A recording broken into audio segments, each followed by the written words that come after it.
টাকা ছিল নাকি? শুধু মালও না, নগদ টাকাও ছিল। কত টাকা ছিল নগদ? এই দোকানে প্রায় 2 লক্ষের মতো টাকা ছিল। 2 লক্ষ টাকা ছিল। হ্যাঁ, আমার এই ছোট ভাইয়ের দোকানেও দর্শক বেচা কেনা করতে হালকা পরে টাকা ছিল, এই ব্যাগ সহ পড়ে গেছে, অনেক ক্ষতি হয়ে গেছে।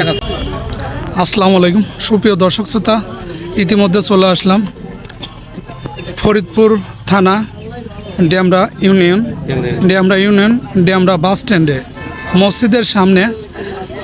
দেখতে পাচ্ছেন 5টা মুদি দোকান পুড়ে কিন্তু সারসার হয়ে গেছে। ভাই, আগুনটা লাগছিল কয়টার দিকে? 11টা সাড়ে 11টাতে, রাতে 11টার দিকে। কয়টা দোকান পুড়ছে এখানে? 5-6টা দোকান পড়ছে। 5-6টা দোকান। এই দোকানটা পুড়ছে কিভাবে, এটা বলতে পারবেন একটু? না, আমি তো বলতে পারবো না, শুনলাম যে মোমবাতি জ্বালায় রাখছিল, এইভাবে শুনেছি আমি। মানে কারেন্ট ছিল না? কারেন্ট ছিল না। এই কারেন্ট ছিল না কারণে মোমবাতি জ্বালা রাখার পরে এই আগুনটা লাগছে না? আগুনটা লাগছে রাত কয়টার দিকে? রাত 11:30টার দিকে। 11:30টার দিকে।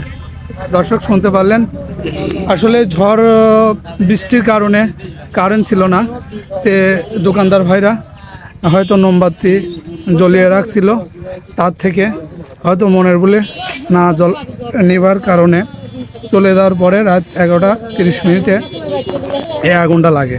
দেখতে পাচ্ছেন, আমি আপনাদের পুরো দোকানটা দেখাবো। দেখুন, পুড়ে একদম টুংরা হয়ে গেছে। আর এটা ফ্রিজের অবস্থা, হাজারো মানুষের ভিড় দেখতে পাচ্ছেন। 5 থেকে 6টা দোকান পুড়ে শেষ।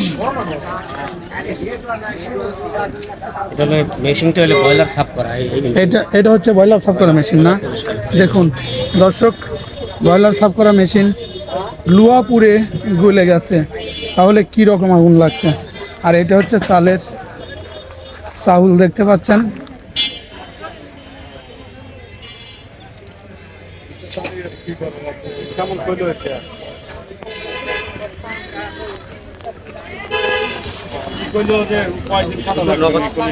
দোকানে নগদ টাকাও বুঝছেন, মানে নগদ টাকা ছিল নাকি?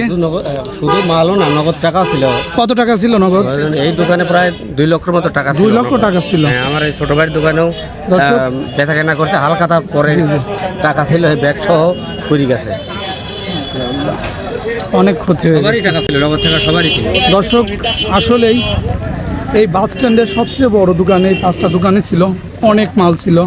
আর দোকানের মধ্যে অনেক টাকাও ছিল।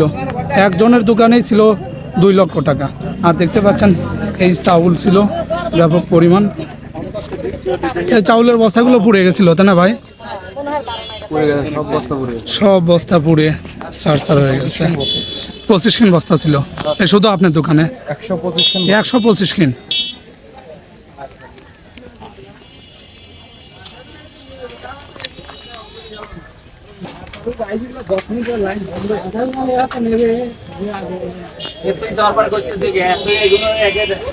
ঠিক করা নাই, দরবার করতেছে।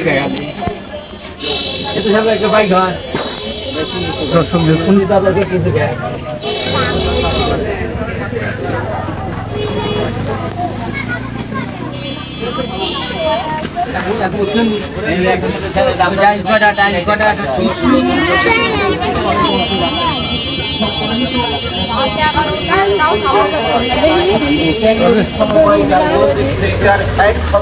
কমপ্লেক্সের পক্ষ থেকে সেবামূলক শুভেচ্ছা। বেকার আমরা পাওয়াই যায়, কোন ধায় বন্ধ কি জটিল ও কঠিন ক্যান্সার রোগে ভুগছেন বিষয়ক একজন উচ্চতর 7 লাগবে বলে এনটিভি 87